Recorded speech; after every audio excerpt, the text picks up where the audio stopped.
कोई ऐसा आएगी तो हो जाएगा सब।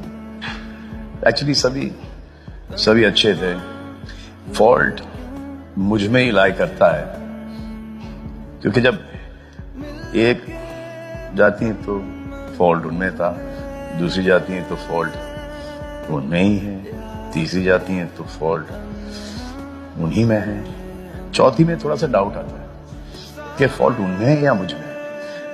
पांचवी में भी 60-40 का जब उससे ज्यादा जाने लगती हैं तो वो कंफर्म कर जाती हैं कि फॉल्ट मेरा ही